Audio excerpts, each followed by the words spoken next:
Confieso que nunca he llorado tan fuerte en el estacionamiento de un Walmart a las 11 de la noche. Parece una tontería, lo sé, pero es la verdad. Hace solo un par de horas mi hijo, mi único hijo, el hombre que crié sola después de que su padre nos dejó cuando él era un niño, me dijo que ya no podía vivir más tiempo bajo mi techo. No me lo dijo con rabia, no gritó. Lo dijo con esa voz de adulto responsable que no soporta un problema. La misma voz que me prometió, hace apenas 2 años, que nunca me dejaría sola, y que siempre tendría un lugar en nuestra casa, en la casa que su padre y yo construimos y que yo terminé de pagar con miles de horas extras. El problema no es que él quisiera que me fuera. El problema es por quién me estaba pidiendo que me fuera. Eran los suegros, los padres de su esposa, una pareja encantadora de verdad, pero que acababan de perder su casa por una inundación y mi hijo había insistido en que vinieran a vivir un tiempo. Dijeron que serían solo un par de semanas, pero llevaban ya 3 meses, y en lugar de buscar un lugar, trajeron más muebles. Me los soltó sin anestesia. Mamá, los Johnson se quedarán hasta que se recuperen. Y para que todos estemos cómodos, pensamos que sería mejor que te mudaras a un departamento temporal. ¿Un departamento temporal? ¿Mi casa? ¿Un departamento? Me levanté del sofá y lo miré a los ojos, sintiendo un frío que no tenía nada que ver con la temperatura. Él me sostuvo la mirada y añadió, con una seriedad que me destrozó el alma, es lo que hay que hacer por la familia. Me quedé helada. ¿Su familia? ¿Y yo qué era? ¿Una invitada que molestaba? El nudo en mi garganta era tan grueso que apenas pude responderle. Lo único que hice fue ir a mi habitación, tomar un bolso y la llave del auto. No discutí. No supliqué. ¿Creen que hice bien en irme sin decir una sola palabra? ¿O debía haberle gritado la verdad sobre quién pagó esa hipoteca hasta el último centavo? Actualización. Han pasado 3 días desde que todo empezó. 3 días. 3 días durmiendo en un motel de carretera porque no soportaba la idea de ir a buscar un departamento temporal tan pronto. Seguía sintiendo esa punzada de traición cada vez que pensaba en la cara de mi hijo diciéndome que era lo que había que hacer por la familia. Como si yo fuera una carga. Como si mi hogar, que era nuestro hogar, no importara. El primer día solo lloré. El segundo, estuve en shock, revisando mi cuenta de banco, tratando de calcular cuánto tiempo me tomaría rentar algo decente. Pero en el tercer día, una cosa rara empezó a carcomerme. No era solo la tristeza, sino la duda. Mi hijo no es un monstruo.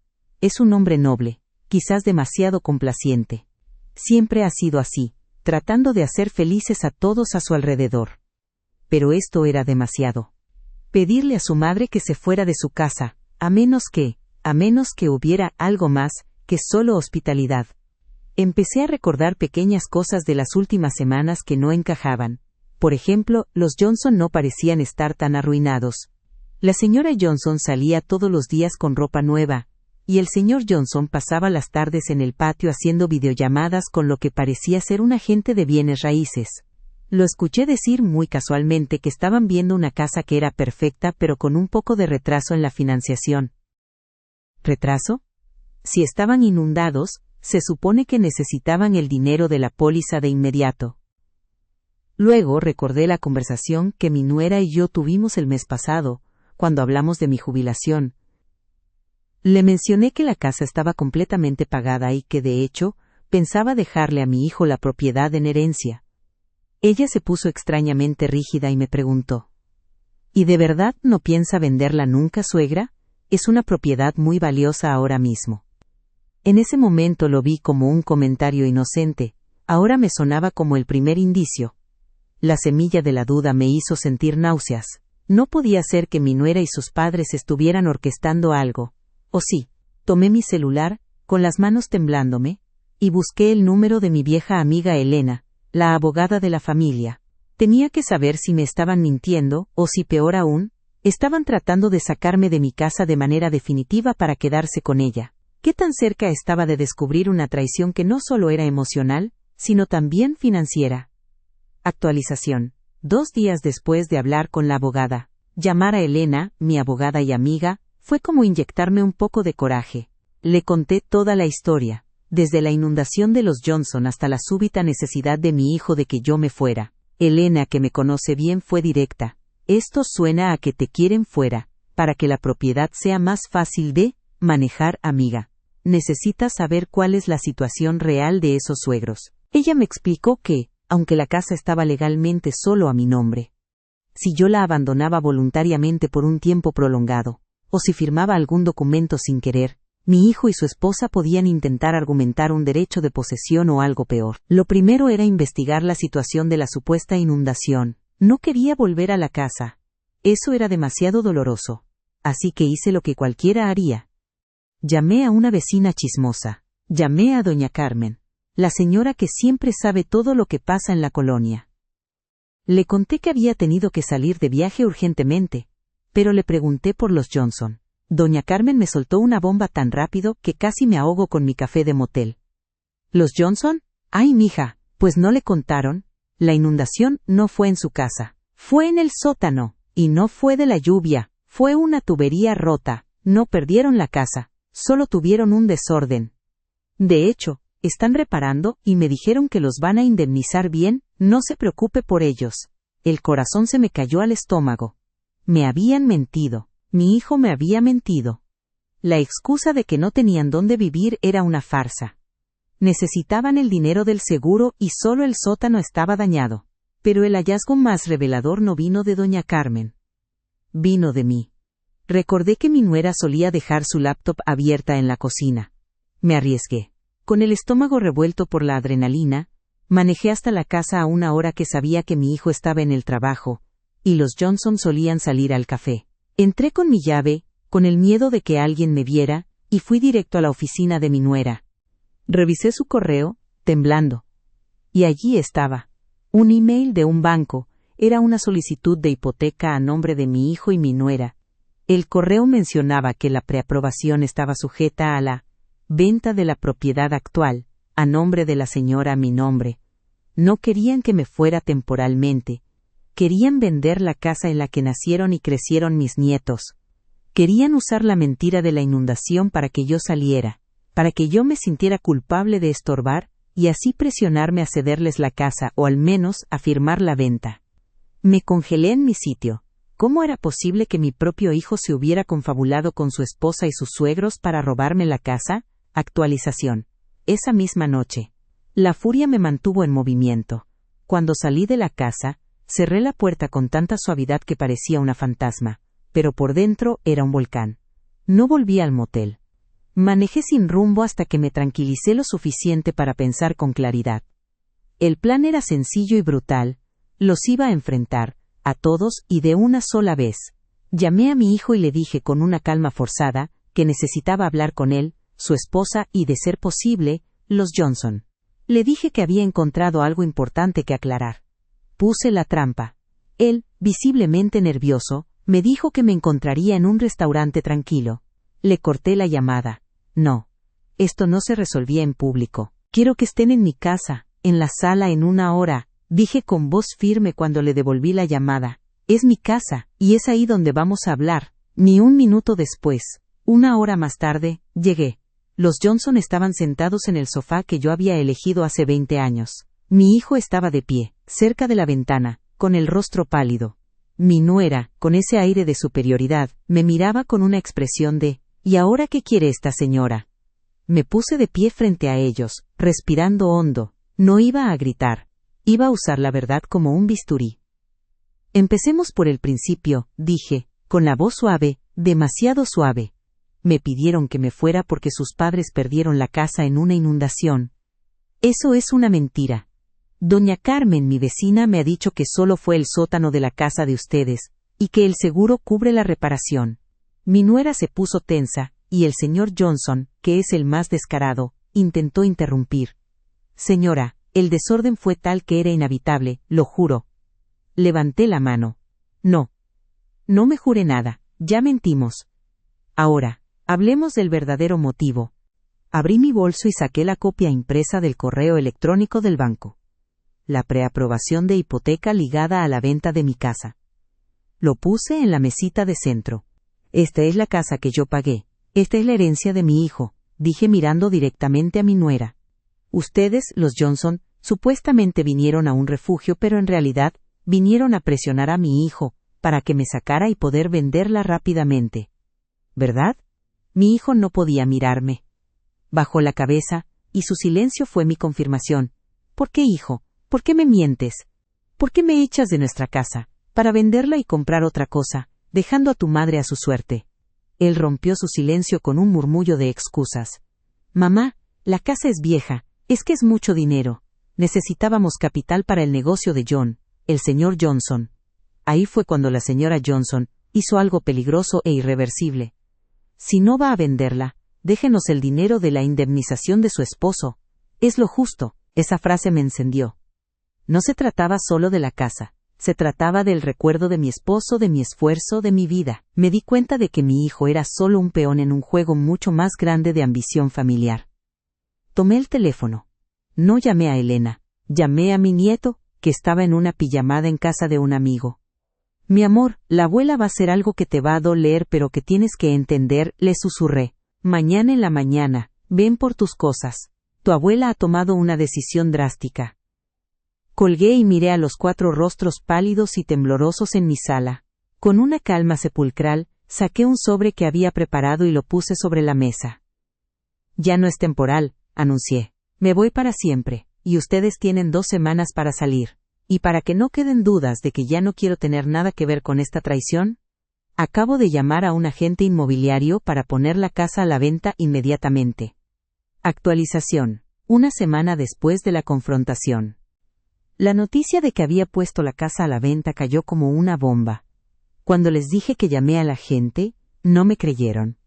Pensaron que era un farol, un intento desesperado de recuperar el control emocional. Pero al día siguiente, el letrero de «Se vende» estaba clavado frente al jardín. Un cartel enorme, imposible de ignorar. Mi hijo me llamó gritando, por primera vez en años. No era el tono de un hombre que se disculpaba, sino el de un hombre furioso porque su plan se había arruinado. Mamá, ¿qué demonios estás haciendo? No puedes vender esta casa. Es para la familia. Es para tus nietos. ¿Mis nietos? Le pregunté, con la voz fría y distante. Tus nietos no necesitan una casa manchada por la avaricia, hijo. Necesitan saber que su abuela no es una tonta. Además, la familia que te importaba eras tú, tu esposa y sus padres, ¿recuerdas? Yo era la que sobraba. Pero es nuestra herencia. Me lo prometiste, mamá. Me suplicó. Yo prometí que tendrías esta casa si la merecías. No la mereces. Tuve que ir a un motel, mientras los Johnson usaban mi cocina y mi sala para planear cómo me despojaban de mi patrimonio. ¿Crees que eso es honrar una herencia? La conversación se volvió un enfrentamiento directo.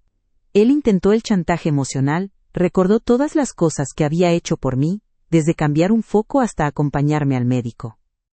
Yo le recordé todas las veces que saqué adelante esa casa con 2 trabajos, renunciando a todo por él.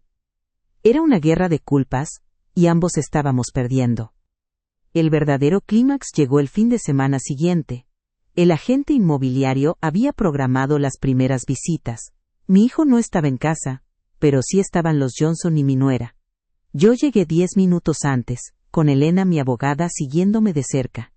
Los Johnson estaban sentados con una actitud de fastidio, como si yo fuera la invasora. Es un día de visita, señora Johnson. Si van a quedarse, les pido que mantengan el lugar presentable, dije. Mi nuera me enfrentó en el pasillo. Usted es una mujer cruel y vengativa. Lo está haciendo por despecho. No es despecho, querida. Es justicia. Esta casa es el fruto de 30 años de mi vida. Y tú y tus padres intentaron robarme esa vida. Si te da vergüenza, es porque sabes que tienen culpa. En ese momento el primer comprador, una pareja joven y entusiasmada, entró por la puerta. La señora Johnson hizo lo impensable. Empezó a despotricar a todo pulmón. ¡Cuidado con esta casa! ¡Está embrujada! La anterior dueña está loca. Se pasa la noche llorando y gritando que la echaron, gritó, intentando sabotear la venta. El agente inmobiliario se puso blanco. Elena inmediatamente intervino, grabando la escena con su teléfono. Señora Johnson, esto es intimidación y calumnia. Si no se calma y se retira, tendremos que llamar a la policía, dijo Elena. La pareja de compradores huyó, asustada.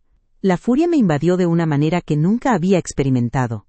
No iba a permitir que me pisotearan de esa manera. Miré a mi nuera, que sonreía con malicia, pensando que me había ganado. Saqué de mi bolso un documento que Elena había preparado. Una orden de desalojo legal por incumplimiento de acuerdo verbal y sabotaje a la propiedad. «Tienes 24 horas», le dije a mi nuera, entregándole la orden y mirando a los Johnson.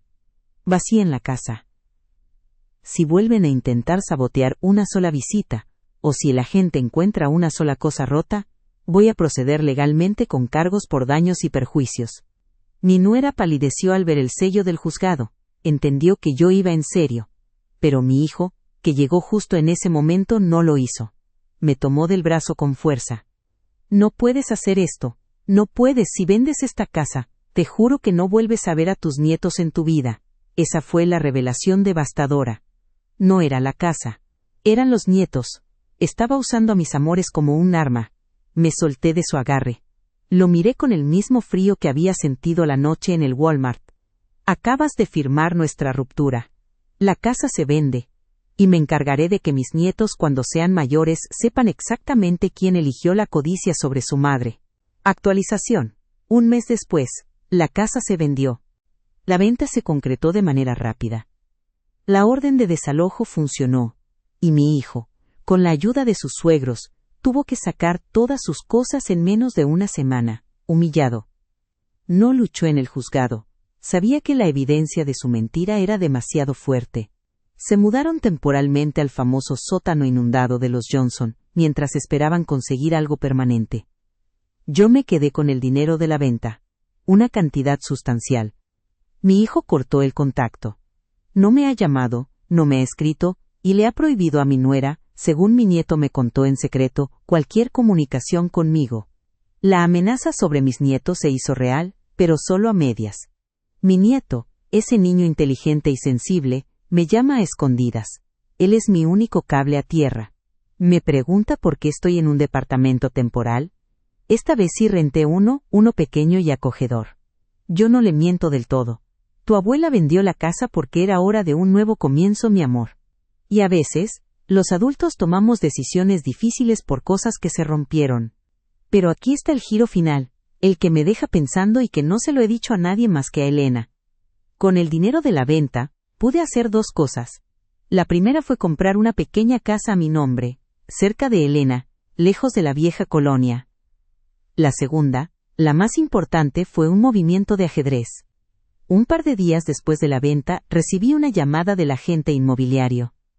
Me dijo que había una propiedad que mi hijo y mi nuera estuvieron viendo y que les encantaba. Una casa preciosa, que habían estado siguiendo por meses, pero que se les escapó por la falta de capital, es decir, la venta frustrada de mi casa. Hice una oferta. No solo hice una oferta, la pagué en efectivo, y me aseguré de que la transacción fuera rápida y privada. Ahora, esa casa que mi hijo soñaba para sus hijos, esa casa que querían comprar con el dinero que me robarían, es mía. No voy a vivir en ella, nunca. Lo que hice fue crear un fideicomiso. El título de la propiedad está a nombre de mis dos nietos, no del hijo ni de la nuera. Los administradores somos Elena y yo. Cuando cumplan 25 años, la casa será de ellos. Hasta entonces, está deshabitada. Cerrada. Un recordatorio constante, a una milla de donde ahora viven, de lo que la codicia de sus padres les costó. Mi hijo me quitó la paz y me forzó a tomar la decisión más dolorosa de mi vida. Yo le quité su sueño y se lo entregué a quienes realmente lo merecen, mis nietos. ¿Fui cruel o hice justicia, sabiendo que mi silencio ahora es más ruidoso que cualquier grito?